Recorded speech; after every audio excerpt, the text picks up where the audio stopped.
Good evening, hockey fans, and welcome to another episode of American Beauties, your home for AHL news, notes, talkers, and more.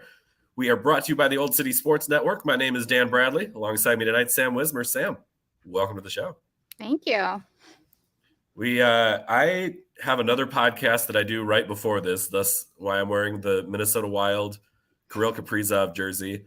But also a little bit relevant, as later on in the show, we're going to get to talking about the Iowa Wild. But in the meantime, Sam, what have you been up to since our last show?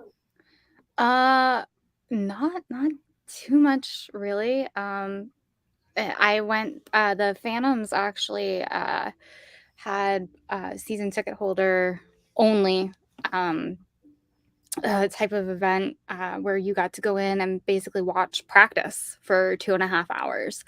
That was pretty cool. Head coach was yelling. Never heard him yell a day in my life, so that was pretty interesting. And yeah, you got to meet all the players afterwards. It was a pretty cool event. Yeah, sounds awesome. You I think came away with a as we get our first comment of the show. Hi, Mark chiming in, go Phantoms. You got, I think, like a picture or something that was autographed by a lot of the players as well. I ask because it's within arm's reach, which is great too. So there you go.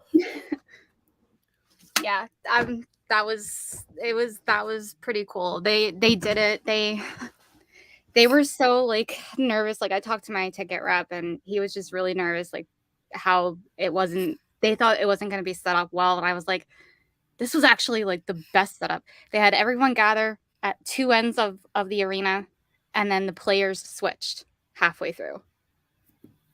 Yeah, that honestly a better situation for running through and getting all the signatures or something like that too. Like that just makes it way easier. So and then as soon as the players came off the ice, they were shoving markers in their face like go ahead, have fun. I believe it. Everybody wants a puck, a stick, whatever, something signed from an event like that. So how cool that you got to be there for that. Yeah, it was awesome.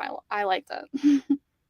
Let's go ahead and jump right in here with our Central Division preview. And if you've missed any of our other divisions, we've covered the Atlantic, the Pacific, and the North Division. So you can go back after the show and listen to those older episodes. But we're going to kick things off tonight with the Texas Stars. Texas went 32, 28, and 12 last season, lost in the opening round of the playoffs to the Rockford Ice Hogs. But this is a team that has really built a solid pipeline of talent from NCHC hockey and from the collegiate ranks to bolster their program all the way through. Also in a little bit of a weird spot, depending on how Dallas is able to make things work salary cap wise. They still have Jason Robertson left to re-sign, the Calder finalist from 2 years ago. And I saw this one earlier today that Jason Robertson has more goals he scored more goals last season than Matt Barzal did in each of the last two put together. And Barzal just got $9.15 million for the next 8 years on his deal today. So Robertson's is through the roof. What is that going to mean for the Texas Stars here? Well, Dan, talking about Matt Barzal, he is one of the players in my mind that can literally do no wrong. He's a good hockey player. That was a well-earned contract, but I mean, cap-wise, I'm not sure what Dallas is at. I didn't look, so that's my fault. They were just about 7.7 in cap room, but that's also, I believe, with Hudoman on injured reserve. And if you're at 7.7 mil in room right now, and you need to re-sign one of your best players. Yeah, like it is this year that contract hits, and they knew this was coming. So yeah, and you can't. I think you can be. Oh God, what is it? 10% over your cap or something like that. But still, you don't want to make that a habit as a GM. Right. There's a little bit of wiggle room there with how it all plays out, and it generally has to do with like bonuses and whatnot. But in terms of actual base salary, like it's got to be under the cap. So that's a really, really tough spot to put them in. But getting back to the Texas Stars, Dallas in general made a ton of moves on the AHL level. just I know I'm a goalie person. I'm sorry. Show, like, through no fault of our own, is going to be a very goalie-focused show, I feel like. I'm sorry. If you have to apologize for it, I like goalies too. They signed Matt Murray to a 2-year contract through But not that Matt Murray. We should mention that too. Not that Matt Murray. It's goaltender Matt Murray. Well, and again, not that goaltender Matt Murray either. The Toronto Maple Leafs goaltender. This Matt Murray is he finished the 21-22 season on an ATO, which is an amateur tryout contract with Texas after finishing college with the University of Massachusetts Amherst. He went 5-1-0 and he has a 1.6 goals against average, which he played in 6 games, so yeah, let's not get excited about his GAA.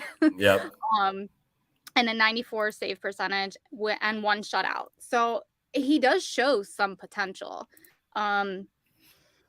It says here he went 21-12-2 at UMass and led the Minutemen to the NCAA tournament, and he had a 36 save performance in an overtime win over Minnesota Duluth in the national semifinals.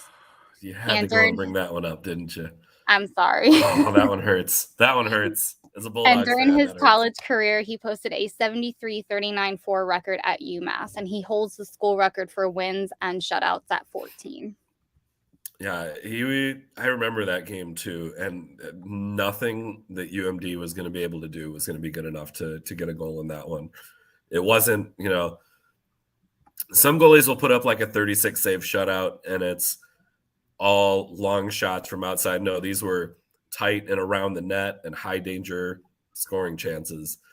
So Murray, a capable goaltender, and then with Adam Scheel coming back as well, those are 2 guys who really could carry this Texas team.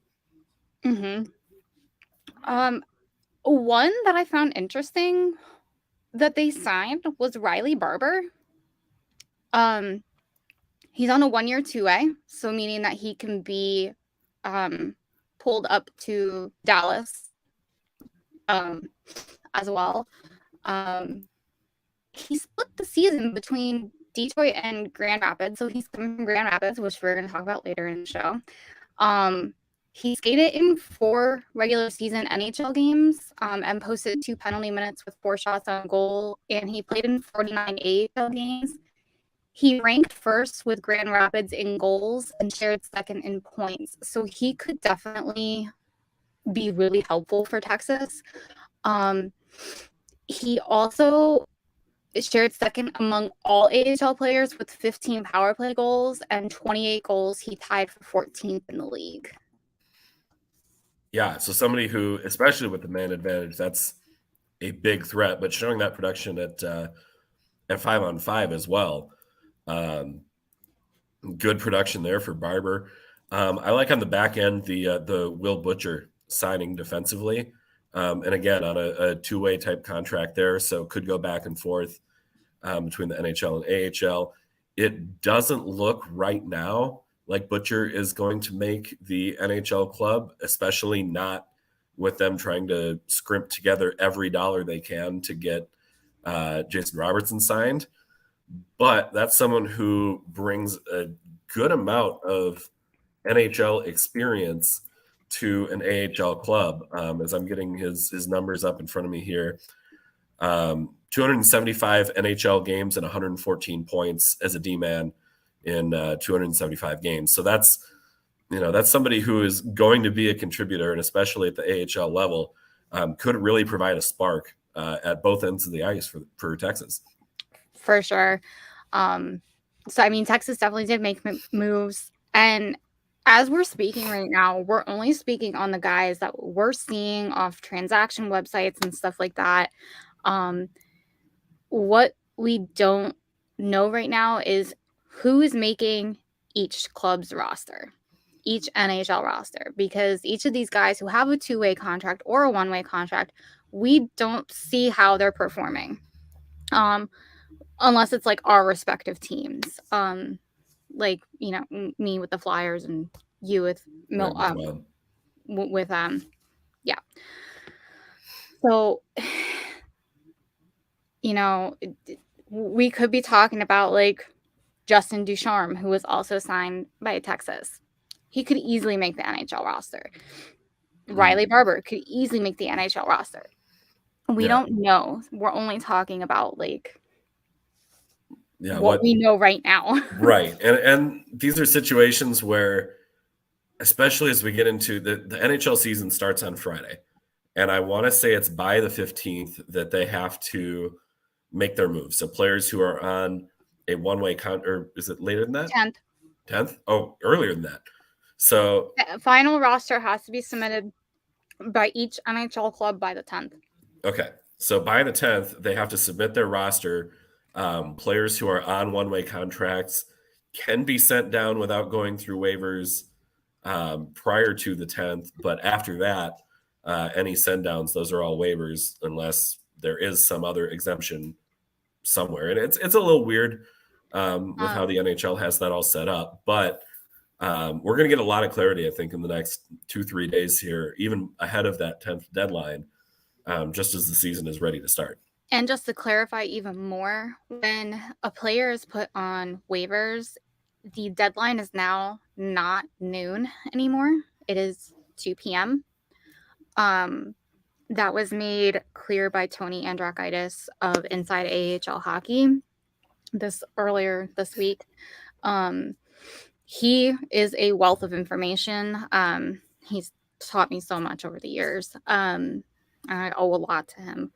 So he clarified that on his Twitter. He's like, hey, I just want to clarify. He's like, the deadline now for waivers is 2 p.m. if you want to claim any players.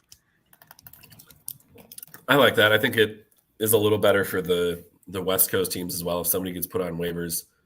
And there is it's supposed to be a 24-hour period, but they could put someone on waivers and have it, in the queue, but not necessarily get through. And they've still got to call every team to see, hey, are they going to put in a claim on such and such a player? So to deal with all of that, I think it makes sense that you have a longer deadline for that too. I think that'll be a good move. For sure. All right.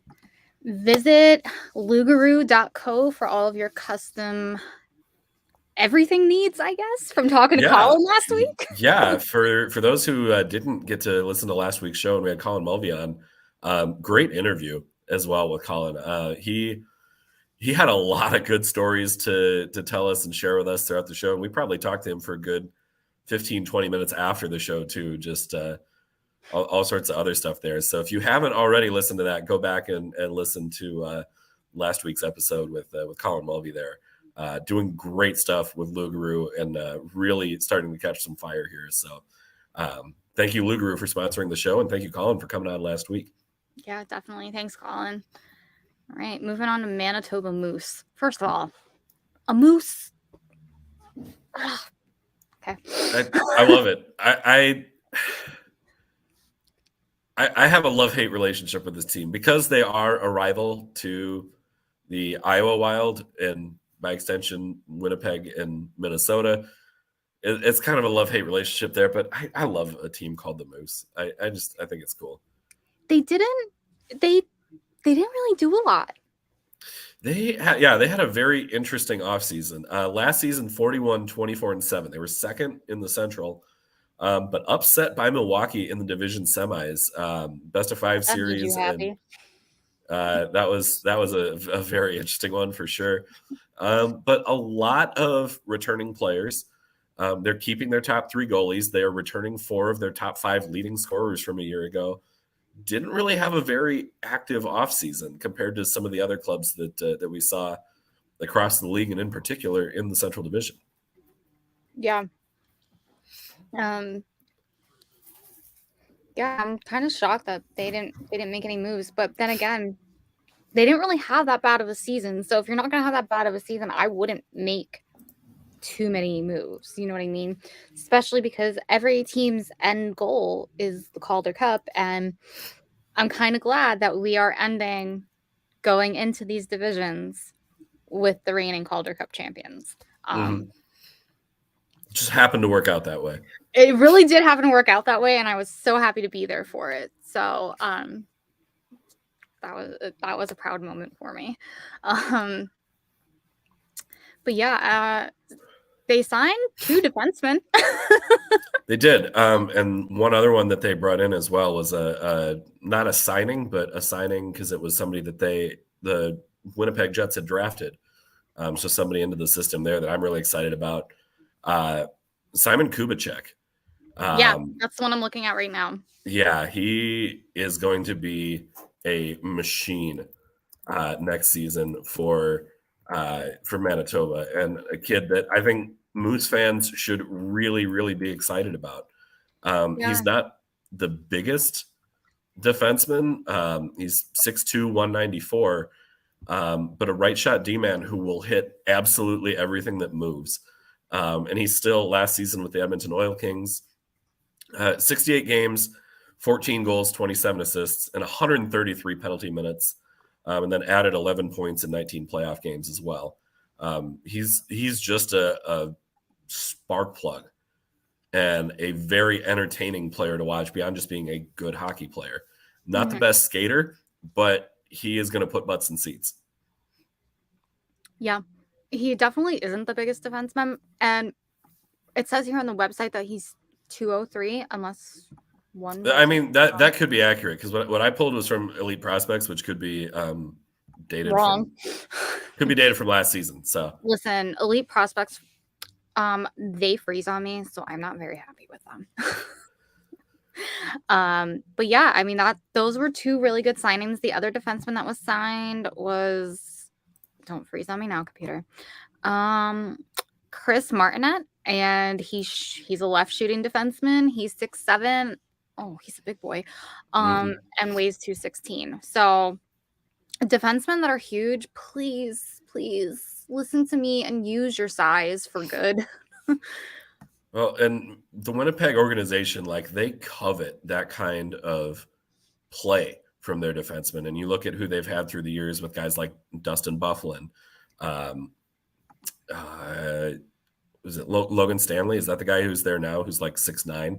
I think so, yeah. Yeah, the other big guy that like this is a team that has always been a calling card from their defense, is they have somebody who is going to run you over night in and night out and just be a presence, clearing out the front of the net so that their goaltenders can see shots. Kubicek can be that guy. I think he's going to bring a little bit more to the offensive side of the game. The biggest knock on him, though, is just that he's not a fast skater. His stride is kind of clunky, but he's still somebody who I think can put up, if he gets 30 to 35 points this season, like, that is a very successful first season at the AHL level for Kubicek. Yeah.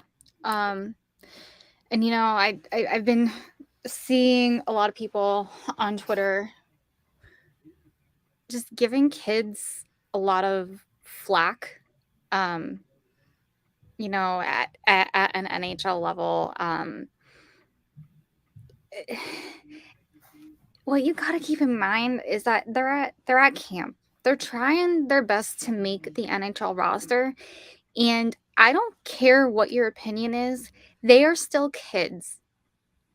They are still evolving into their form, and hockey is not the same game as it was 5, 10, 15 years ago. And if you think that a kid who, particularly a defenseman, let's just go with that position, a defenseman that was slung back and forth between 2 leagues, the NHL and the AHL last season, if you think that didn't have any effect on his game whatsoever, from having to go from one end of the spectrum to the other end of the spectrum, if you didn't think that had any effect on his game whatsoever, you're wrong. And I'm sorry, you're wrong. No, preach it. Is he going to push mentally himself? Tough beyond just the physical differences in the game too. And is he going to push himself? Yeah, he's absolutely going to push himself to be on that roster, especially if the team is going in a younger direction. Right. Sorry. All good. TED Talk there. My one big concern with Manitoba is, even though they were second in the Central, Among the 20 teams that made the playoffs, they were 13th in goals. So despite finishing that high in the standings, offense was really an issue for this club last year. And I don't know how, with running it back with virtually the same squad, where that increase in production is going to come from to get them over the top. Yeah, that's concerning. I know that they already did assign somebody to Manitoba. It's on the website that I have pulled up right now. Naturally, it's a goaltender. Mm-hmm. Didn't realize that until I clicked on the link. All good. His name is Arvid Holm. He's a Swede. Love my Swedish goaltenders. Mm-hmm. He posted a 12-10-2 record with an 87 save percentage and a 2.9 GAA. And he played one game with Winnipeg during the preseason, and he made 13 saves on 15 shots as part of a 4-3 Jets win. Okay. He's also, he's in the third year of his entry-level deal. Mm-hmm. So when you get guys who are in that position, it's a contract year. We tend to see a little bit of a bump in performance in contract years. And especially if he's somebody who further down might be the backup to Connor Hellebuck, or potentially even someone who could take that starting spot over a few years down the line. Now is the type of year where you're going to show that growth and that potential for the team to continue to invest in you. So I could see a good year for Holm here. Yeah, definitely. All right. Righteous Felon. I just put in an order with these guys today, and we've all been there. 3:00 p.m. rolls around. It's too late for lunch, too early for dinner, but that growling in your stomach needs an answer. When that mid-afternoon hunger rolls around, reach for a bag of Righteous Felon beef jerky. Made in Westchester, Pennsylvania, Righteous Felon has tons of flavors like OG Hickory, Baby Blues Barbecue, and Habanero Escobar to fill you up right. Use the promo code OCSN at checkout on righteousfelon.com for 15% off your order. That's OCSN for Old City Sports Network on your jerky bundles, meat sticks, and more. Righteous Felon snack cabinet contraband, fresh from the smokehouse. I went with their it's called like Darth Garlic.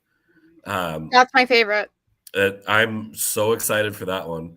And then the other one, it's like a thinner jerky. Mm-hmm. It's very good. And the other one I want to say was Voodoo Child, which is the really spicy hot one. That's the Carolina Reaper. So, Jesse, if you're watching, I'm gonna need a new host. Because I'm gonna melt as soon as I eat that one. No, I'm looking forward to it. I'm pretty good with spicy foods. It kind of depends on what type of spice it is too. Not all spices are created equal. And I like it when spice isn't just the flavor. Like there's spice, and then this is just hot for the sake of being hot. Like it has to make sense. Sorry, my dog's so ridiculous. Pringles has like that scorching flavor, and I ate a Pringle and I'm like, this is scorching. This just tastes like it was dipped in tahini. Yeah, like it's not hot. It's just like, yeah. There's heat for heat's sake, and there's heat for flavor's sake, and I have no doubt that Righteous Felon it will be heat for flavor's sake. Takis are a different story. Yep. Yeah. Those are hot. Different kind of hot. And I don't understand how my niece and my nephew eat them because they're hot. I had no idea. Some people love them. I'm not a huge fan, but it's not for the the heat factor that I'm not a fan. So yeah. Anyway, the Iowa Wild, my favorite AHL club, 32-31-9 last season. They were 6th in the Central and did not qualify for the playoffs. They are kind of in an interesting transition period where they had 3 bigger name prospects that were playing there who are going to be playing at the NHL level next season. Matt Boldy, Marco Rossi, and Kalen Addison, 2 forwards, 1 defenseman, who accounted for a big chunk of their point total over the last couple of years. But those guys are all up. For this year, going to be the Jesper Wallstedt show. One of the top goaltending prospects on the planet, who is coming over from Sweden. He had a strong run at the Olympics, strong run at World Juniors. Everywhere he goes, he's won, has drawn quite a few comparisons to Henrik Lundqvist, and not just because he's a Swedish goaltender, but he backs it up with his style of play too. So, Sam, knowing that you're a goaltending fan, like that's already like him because you said the magic word, Swede. Yep, Swedish goaltender. we love him. This is a team as well that with those three out, Boldy, Rossi, Addison, kind of who's going to be the next man up. And I'm looking at some of these guys who the Wild are playing the St. Louis Blues right now. And the roster that they are playing tonight is very fringe player heavy. Some guys who are going to be right on that bubble of NHL, AHL, are you in or out? Whereas the Blues are going with an almost entirely NHL veteran lineup. So this is really going to be a big test for a lot of those guys to see how they respond. You know, I was saying to my brother, I find it funny how like some clubs will play a completely AHL roster one night and the other team will have like their whole NHL veteran roster, and I'm just like, oh my god, I'm like, they're gonna completely run these kids over. But sometimes that AHL roster surprises you and they beat that other club up. It's not the size of the dog in the fight, it's the size of the fight in the dog. And like, a lot of these AHL guys, that when they're fighting for spots, that fight is huge. Looking at some of these guys as well, and not all of these guys are playing tonight. Some of them were already set down. Guys like Sam Henches, Vladislav Firstov, Mitchell Chafee, Sammy Walker. Those are some guys that I'm looking up. They have a lot of guys who are on their RFA deal. So their contract is set to expire, but then they'll be a restricted free agent for next season. So kind of fighting for what's your next contract going to be. Is the organization going to pick up your option and tender you a new deal? And I'm looking at two defensemen as well that I think could have big years incoming, and that's Damon Hunt and Simon Johansen. Both of those guys really have impressed for the preseason roster, but both players are going to be AHL guys this season, but still an impressive showing in camp, and that I think is good momentum for going into the season, especially if you know there's with where the Wild are at defensively and who they have. These guys weren't going to make it to the NHL this year.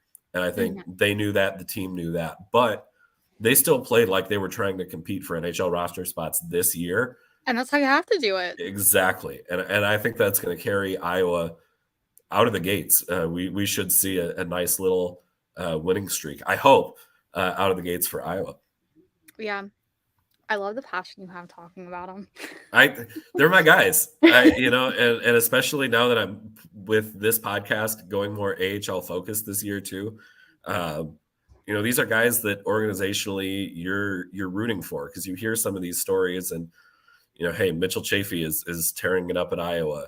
And, is he going to compete for a roster spot with the big club this year?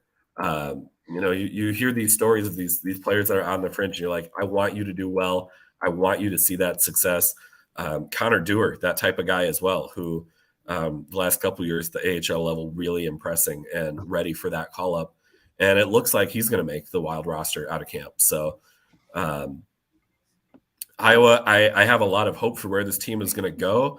I don't know that they're going to be a top 2 team in the division this year, just looking at where they're at in relation to everybody else.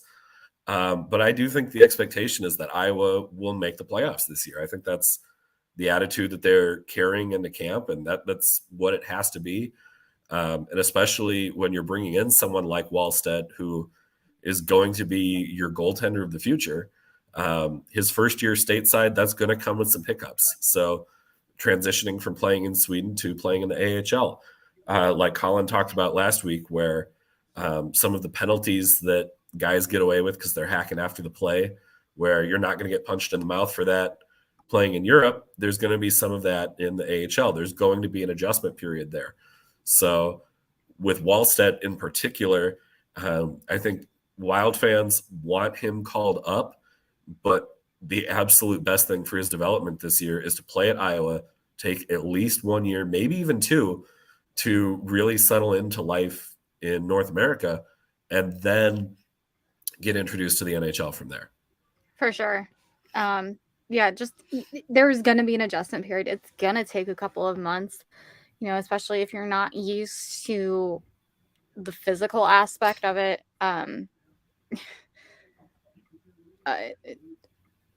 There's a physical aspect to it. Like, you're not. Yeah. Are you going to be checking overseas? Yeah, you're going to check somebody overseas, but then you're not going to get repercussions for it like you are here. So it's going to be an adjustment period. I think when he sees his first fight, he's going to be like, oh. Yeah, and at the AHL level, I mean, I feel like there are more fights at the AHL level than at any other professional league, just because of that hunger for those roster spots, like we've talked about repeatedly on this show. Guys have something to prove. For sure. They definitely do. All right. So hoping for good things there for the Wild this year.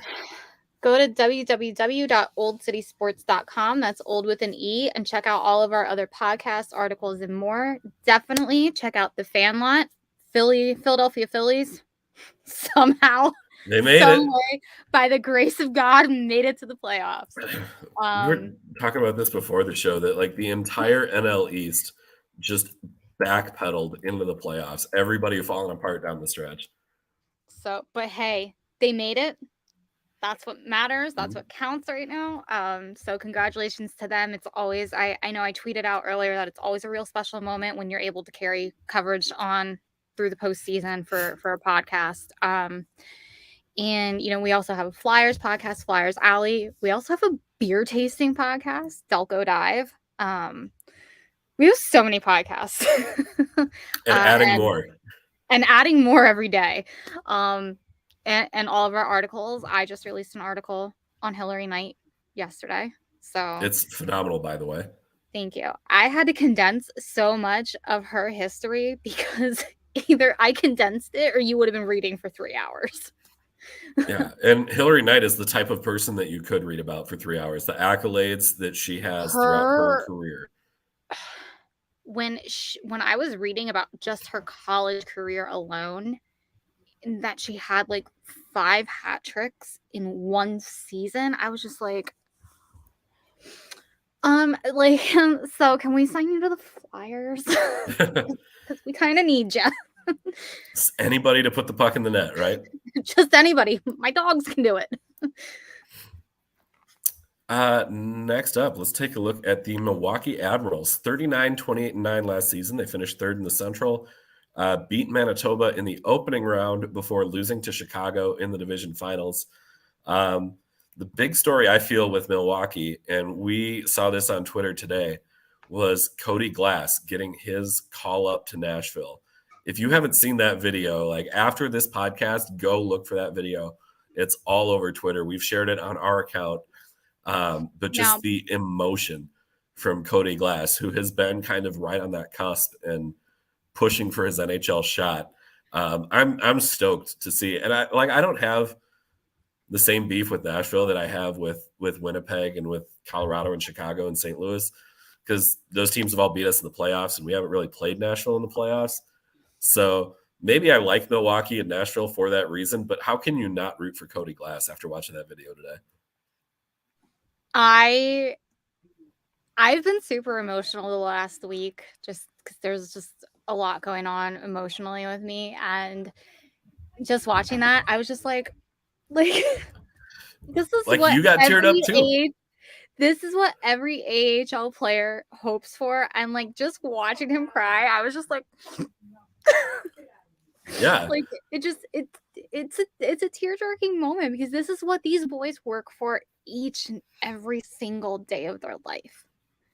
And when they finally get it, by the way, best barbecue ever. Dickies, yep. Yeah. That was back in the. We're not sponsored by Dickies. We're not. No. Jessica. Barbecue though. Barbecue beef jerky, Righteous Fallen. We'll shout them out one more time. Yeah. Jesse Dickies is the next one to work on.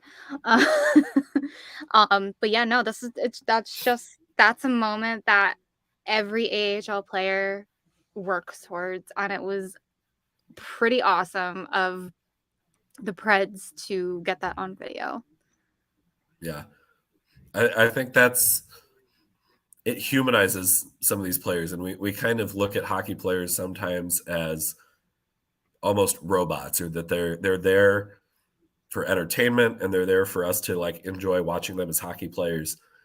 It can be easy sometimes to forget the human element behind all of that, and especially at the AHL where it's, pack your bags and you can be in, eight different teams and 8 different seasons, and even packing up and moving during the season, a call up, a call down here or there, and you're all over the place. And we forget that there's a human element behind all of that.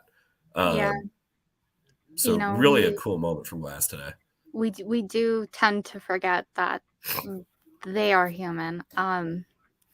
Even myself, I tend to forget that they're human sometimes. It kind of grounded me when I saw that Johnny Hockey had a baby. I was like, wow, okay, like he's a dad. He's a dad. He's a human being outside of this. And it makes me realize like they are humans outside of this, and there's always a human element to it. And if you think that they don't see the stuff that you write about them on Twitter, you're wrong, because sometimes they do type their name in. Jake Voracek. Oh boy, that's a whole different can of worms right there. That's how I got blocked. Oh boy. I will fully admit I am. It's an honor to be blocked by Jake Voracek. There you go. Looking back at Milwaukee a little bit more here, and the team that they're going to have on the ice. We talked about how good the goaltending is in this division, and Milwaukee just continues to roll out good goaltenders year after year. Another goaltender coming from Europe to North America, and that is Yaroslav Ascarov, who, again, one of the top 3, I would say, goaltending prospects in the world in this division. Wallstedt with the Iowa Wild, and then Ascarov with the Admirals now. Somebody who I think is going to be a very, very good goaltender. Does a lot of the little things right. Doesn't have a lot of extra movement as he's making saves. It's like it's fluid movement. It's compact. His rebound control is really good. But to see him now, I think he's probably again maybe 2 or 3 years away from being NHL ready, but somebody who absolutely is going to steal games for the Admirals this year, probably going to steal for them again next year. And somebody who Admirals fans should really be excited about. Some other guys that they brought in as well, Luke Evangelista, Mark Jankowski, Kiefer Sherwood, and Luke Prokop. Those were the notes that I had for Milwaukee. The one I had, sorry, like I said earlier, I'm so used to my work computer being a touch screen that I go onto my Mac and I'm like trying to touch and it's not working. Yeah, I do that too. They signed a sorry, it's late. A veteran by the name of oh my God, Mark Jankowski. Mm-hmm. He was drafted by Calgary in 2012, and he's entering his 7th season since making his NHL debut in the 16-17 season. He has 272 career NHL games under him, and 208 of those came from Calgary, and he established a career high of 32 points in 79 games with Calgary in the 18-19 season, and he was with the Sabres last season, and now he is with Milwaukee. So yeah, he's a forward. He signed to a 1-year, 2-way contract. He, like I said last year when he played for Buffalo, he played 19 NHL games for them and 32 AHL, and he's kind of a big forward. He's 6'4", 212 pounds. Use your size, bro. Again, I think he's someone who is kind of if Nashville needs to call somebody up with injuries, like he is going to be one of the first guys that they call up, just given that he has that NHL experience, but as kind of a mentor and leader for some of these younger guys that they've got coming in through the ranks too. Really a good get in my mind. For sure. All right. Visit www.norsebeards.com and enter promo code OCS for Old City Sports for 25% off your Norse Beards products. Rockford Ice Hogs, 37-30-5 last season. They beat the Texas Stars in the opening round and then lost 3-0 to Chicago after that.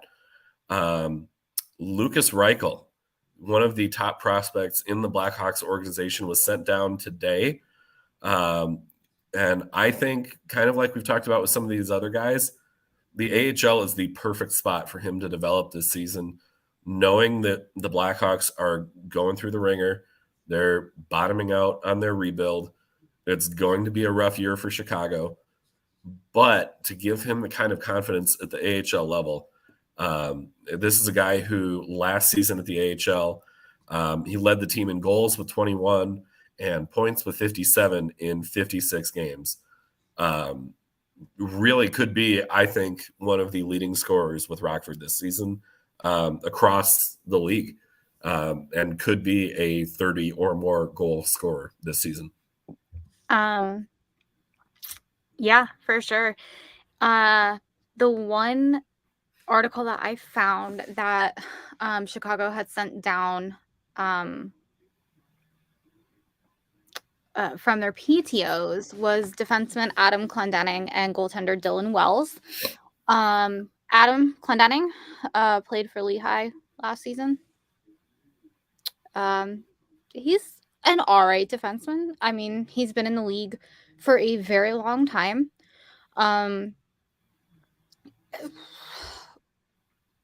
He's a journeyman, so he's, like you just said, a lot of teams in a lot of years.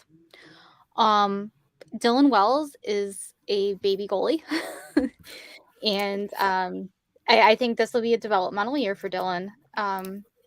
Definitely has a lot of talent in him, and he definitely shows promise.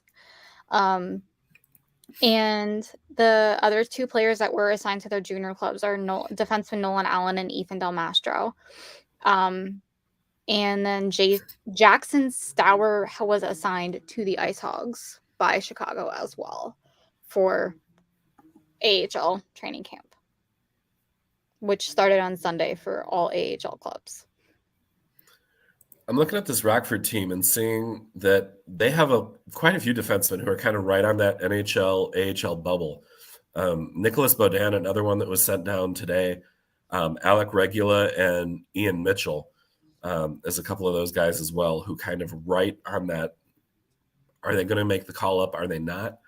And I think kind of like what we discussed with Lehigh, where the Flyers are also going to go through it at the NHL level this year, but the AHL program could benefit as a result. I could kind of see some of that here for Rockford, and I think they could be a top 3 team in the Central when all is said and done. Yeah, I mean, your parent club can be going through it, but your minor league club could be rocking it out and could be your shining star. And I think that could be holding true for the Ice Hogs, along with Lehigh, along with a couple other clubs that we've talked about. Clubs like Vegas. I don't think that your parent club and your minor league club are going to be rocking it out. Not this year. They're going to be painting it along. It's been a little while since we talked about the Silver Knights, but I mean, yikes. They're going to be in a tight spot. And I think as we see some of these teams as well, where players become cap casualties, a team like Dallas who trying to clear some room, Vegas could be looking to poach some of these guys who are AHL, NHL tweeners to kind of help bolster that AHL system. Wouldn't be surprised to see them very active on the market here over the next few days as some of these cuts are going through. Definitely. I just want to go back to Milwaukee for a second, and I just Sure. want to give a shout out to my friend Sydney Silverman. She just became part of the social media and communications department for the Milwaukee Admirals. So huge Sweet. congratulations to her. I can't think of anybody more deserving of it. Oh, Sydney, that's awesome. Where are we at on our reads here? This one's you. This segment of American Beauties is brought to you by Sterling Pig Brewery out of Media, PA. Go try their beer if you're in Media, PA. It's pretty good. Jesse likes it. We have it on Delco Dive all the time. Grand Rapids Griffins.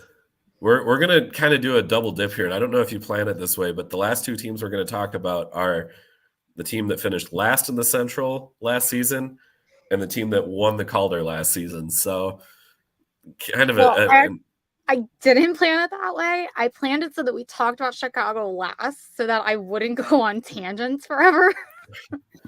Well, it kind of worked out. So Grand Rapids, as we just mentioned, 33, 35, and 8, last in the division last season.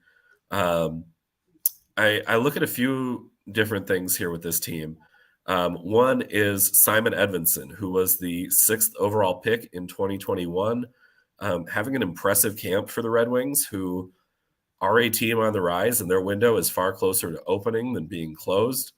I look at their guys like Moritz Seider and Lucas Raymond and how they've kind of built around in particular, their Swedes again, but really a solid draft and development, a good amount of prospects coming through. If they decide that the right path for Edvinsson is the AHL this season, look out, because that might be your best defenseman in the AHL. Oh, for sure. I've been hearing about him forever, so he needs to be. Yeah, I think he could be not only a high point producer, but someone who, looking at this team that allowed the most goals of any team in the division last season, it doesn't look like they've done a lot to address that. But if Edvinsson is there, that's a huge get to bolster the back end. Yeah. I mean, he seems like a really good player and something that the Red Wings definitely need. Yeah, Oh, go ahead. No, go ahead. Okay, I was going to say some other pickups for Grand Rapids. Joel Lesperance from the Texas Stars, Matt Luff from the Admirals, and then Robert Hagg from the Flyers and Sabres, somebody who all those guys really can kind of provide that veteran influence for the younger group coming in and be working with Edvinsson in particular to bring his game along. Yeah, definitely. So, yeah, I think it should be a good year for the Red Wings. Like you said, they're much closer to their window opening than it is closing. So, and they made a ton of moves. Yeah, it's a mile long on their transactions, which when you're a last place club, like that makes sense. Like Bleacher Report was going off every 5 minutes and it was Red Wings. And I literally looked up at my computer the one day. And I was like, if there's another Red Wings move and it doesn't say anything Philadelphia or Carolina, I'm going to scream. Yeah, they've got a bunch coming through. Austin Chardick, another one as well, who played for Bridgeport last season. He signed a 2-year, 2-way NHL contract. So again, right on that bubble of is he not going to make it? Emile Vero, another guy who on the first year of his entry-level deal played in the Liga last season, a Finnish defenseman. Really a lot of good moves and a lot of European moves. Just looking here, SHL, Liga, SHL. We're not downing these overseas leagues at all. Because not at all. No, I'm just commenting that this is now I'm blanking on his name. The GM with Detroit. Yzerman, right? I think so. Yeah. I try and blank out GM's names because yeah. Yeah, executive vice president and GM of the Red Wings. Yeah, Yzerman. Like that's exactly what he did with the Lightning when he was there to build up that team. He's doing the same thing here, and he loves his Swedish and Finnish players, and that's kind of how he's building up the minor leagues. That's how he's building up the NHL clubs. So no surprise there that that's where a lot of these players are coming from. For sure. I always like looking at not that I don't like my American players, because I do. But I'm more I don't know, inept to looking at the Russian players and the Swedish players. One, Russian players, those players are built, they're different. Yeah. They're different. There's a Russian player on the Wolves last year that we're going to talk about. That man is built different. And then, just the Swedes, they're good overall. I don't know what's in the water over there, but they're good players. Just all the year-round skating and the year-round development across. Grand Rapids, I think any team in this division has a shot to win the division this year, except maybe Grand Rapids. But again, they're a team that if they finished third or fourth, that wouldn't surprise me. And that would be a great jump after last season where they were seventh. To jump up to 3 or 4, that's a really good season for Grand Rapids. And another thing that we should reiterate is that this year is no longer kept by percentage points. Yes, which again, yes, Chicago played 4 more games than everybody else in the Central last year. And everybody's playing the same amount of games in the league. So far ahead in the actual standings. Let me try and get the numbers up here. Chicago last season, 110 points in 76 games. Manitoba was second with 89 points in 72. So even if Manitoba plays 4 more games and wins, that's 8 more points. They're still on 97. They're still 13 points behind Chicago, who was that far ahead. But then a cluster kind of right around 4, 5, 6, 7, where Rockford's 79, Texas 76, Grand Rapids 74, Iowa 73, but the Wild had played 4 fewer games than Grand Rapids. So yeah, so get it back on straight points and not points percentage. That can help things here too. So yeah, like you just said, everyone is on straight points, no point percentage. Like I've said, I hate to be the AHL historian who has to deal with that. And everybody in the league, all 32 teams, are playing the same amount of games. There is no one team playing more games than the other. And that was only because of COVID. Right. This next segment is brought to you by Neshaminy Creek Brewing. Visit www.neshaminycreekbrewing.com and check out their awesome beers, merch, and much more. This segment also brought to you by Fanatics. Wanted to be sure to include them as well. Fanatics is a partner with the Old City Sports Network, and you can use individual podcast promo codes for discounts on your Fanatics checkouts. So check out our Twitter page for more information there. Yep. Last up, we saved Sam's favorite for last. The Chicago Wolves. And again, Sam, do you just want to run with this segment? I can let you go here and no, because you have notes pour a cup of tea. And, so stop it. I'll read through what I had here. The Wolves 50, 16, and 10 last season. First in the Central. They were the Calder Cup champions. Had the juice the whole season through, and that resulted in a championship.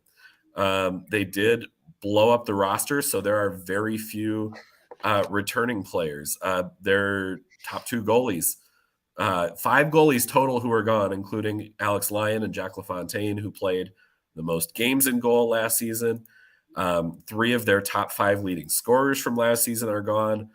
So it could be a bit of a on-the-fly rebuild for Chicago. And we've talked on the show before that one of the hardest things to do, the only thing harder than winning a championship, is repeating as a champion the following season.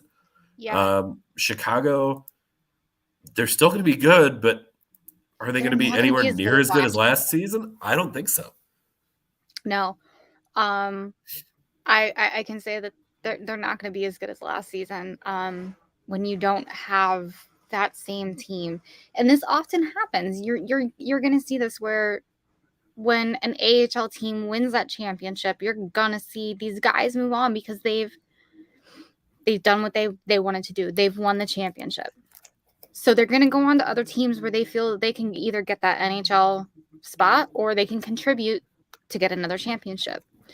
You know, one of the first moves of free agency was Alex Lyon. Boom, gone. Yep. Went to Florida. Andrew Poltorowski, captain. Boom, gone. Off to Seattle. Great kid for Seattle, by the way. I know. I'm sorry. I had to bring it up.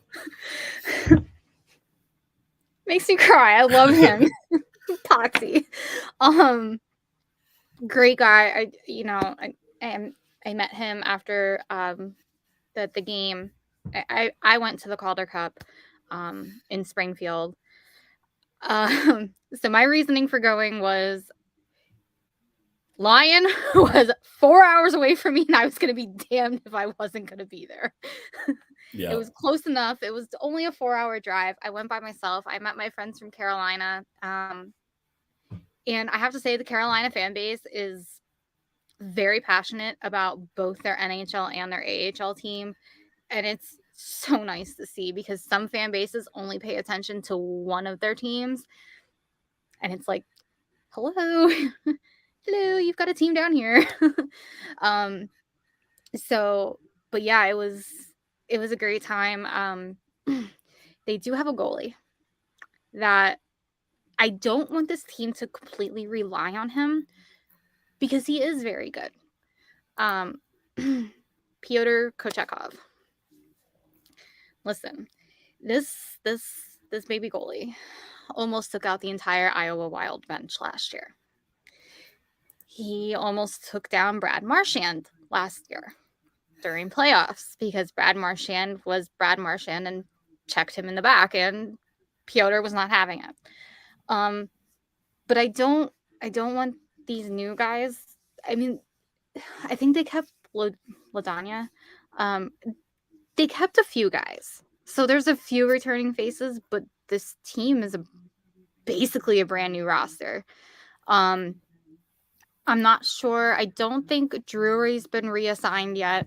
I don't know if Drury's going to be reassigned. I think he will be just because of how veteran heavy Carolina's going to be with Brent Burns and Pacioretty and Stastny. They're loaded up. Yeah. Well, Patch is on LTIR is going to be. But he'll be back before the end of the season too. Yeah. I don't know if they're going to re-sign Derek Stepan, but it's looking like they should. But if they're going to put Jack Drury back down with the Wolves, if they're going to put Jalen Chatfield back down, they shouldn't put Chatfield back down. Chatfield does not belong back down in the A, but I don't make those decisions. Right. Those are serviceable guys, and they are very good players. Well, and one of the interesting ones with Chicago too is, and I learned this earlier tonight actually from a buddy of mine who used to work with the Wolves, is that as they have changed their NHL affiliation, they've only changed things in terms of the on-ice side. The off-ice side is all still through Chicago. So they do have some players who sign strictly with Chicago and not with a specific club. Oh, wow. Okay. And we also do have to mention that their Calder Cup winning coach is no longer there. That too. My God, I can't talk. Ryan Warsofsky is now with San Jose. And we have a coach that was with Chicago Steel who shows a lot of promise and shows that he definitely can develop players. And his name is Brock Shahan. yeah, I mean, this team can show promise, but I don't expect them to show the same cheat code that they showed last year. Because let's face it, They were they on a came out different of level last year. they literally came out of nowhere and just started smacking teams in the face. Yeah, and I mean, they do still have some of the younger guys who could do that again. Ryan Suzuki, Jamison Reese, Vasily Ponomaryov. Excuse me. It's been a long day here. Back-to-back podcasts and getting over being sick. But this is a team who, again, despite all of their departures, would it surprise me if Chicago won the division next year? No. It really wouldn't, because that's how they've built their organization. And it's tough. I want the Iowa Wild to win a division, but Chicago is going to be a very tough team to beat this year for whoever they play. And that's not just limited to Central opponents. For sure. But yeah, I mean, the season's about to start ramping up. I'm expecting most teams to make their cuts. I want to say tomorrow or Thursday. Those are going to be two really big days. Just so that everybody has time to get to their respective clubs, and because by next week, the AHL has to make their cuts and send whoever to their ECHL clubs or back to their junior clubs. So you guys can't forget about that portion either. AHL also has to make their cuts, even though the AHL can carry an unlimited roster. Right. We retweeted a thread today. Susie Cool with the Rochester Americans commenting on how they are viewing this season, that like the Amherst are Buffalo's farm club, but the Cyclones are going to be the Amherst farm club, and the organizational unity between those three, like that's what it's going to take for success from the ground up, from the ECHL through to the NHL. Everybody has to be on the same page. And as we see these cuts over the next few days, like that's really what it's going to be, is where is your organization at? Is everybody on the same page with player development here? Yeah, for sure. You know, I'm lucky to be involved with an organization that the players don't have to be put on a plane. They're within driving distance. Right. So, you know, lucky in that sense. But other teams aren't so lucky, you know. Carolina, Chicago. You got to immediately put your player on a plane. Bye. Yeah. Minnesota to Iowa, that's a 4-hour drive down I-35. Yeah, I mean, so they're within driving distance. But it's, you know, it can suck for some clubs. Definitely. So before we go, who is, well, okay, we'll do this one first. Buffalo Bayou Brewing. So Buffalo Bayou Brewing, visit www.buffbrew.com and check out their menu of beer and food. And if you're in the Houston area, go check it out. So Sam, before we go, who is your pick to win the Central this year? I'm going to make you happy and just say Iowa. That would make me so happy. I don't know that it's going to happen, but it really would make me happy. No, I really think they have a solid chance. I'm not saying Chicago just because of how many changes have happened.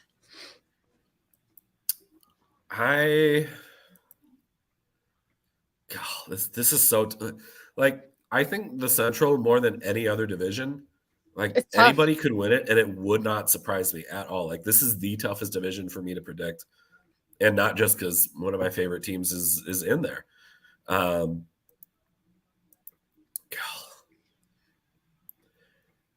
This is really tough. I think I'm going to go Milwaukee. Okay. I think I'm going to go with the Admirals this year. I mean, that's going to be like my heart says take the Iowa Wild. Head just says Milwaukee is consistently one of the toughest teams to play. And especially with picking up Ascarov this year, like they're going to be very, very good. It would not surprise me at all to see them be the division champs this year. Yeah, no, I think they have a solid chance. I mean, I know that whoever runs these social media accounts for some of these teams, I know it was I'm drawing a blank to her last name right now. Oh, Ali Vellucci ran the Chicago Wolves social media account last season, or Twitter account. And oh my God, some of the stuff that she would tweet out. Well, um it's I fun to think see teams with personality on their I social media think pages. I think Milwaukee like said something. It was like, "Oh, we're up on the Chicago Wolves right now," and I guess the Wolves tied them. Allie tweeted out like under the Chicago Wolves, "What makes you think that you have us?" I was like, "Oh, I love it. I love it. oh God, it was Yeah, great." we're here for Twitter beefs between these clubs. Like, it just adds to the fun of the game. Man, makes me want to go start some Twitter beef, but Oh, there'll be plenty of time for that this season. Don't you worry. oh yes. But Yeah, yeah, so preseason games are starting. I know that one is starting tomorrow at just like an absurd time at 10:30 in the morning. yeah, go figure. But Friday night is one that I'm teetering between going back and forth with. I should, because like I said, I'm with these guys day one straight through. So I really should go. It's only 45 minutes from my house. So. And then there's one Saturday night against Hershey, and I believe that there's one Sunday, but I don't think so. And then there's one again Wednesday, and then Friday or Saturday starts the season for most of these guys. Right. It's coming up quick. So we've got NHL action starts this week. AHL action starts the week after that, and I think ECHL is right after that. So Yeah, it kind of all ECHL trickles starts down. later. ECHL starts later. Usually NHL and AHL start literally the same week. They sandwich each other because their schedule kind of mirrors each other. Yeah. But yeah, I'm excited to get going. I don't know. Are you gonna make any AHL games this year? It'll be tough. It's just geographically kind of a You weird don't have spot. any teams near you. No, I mean, let's see.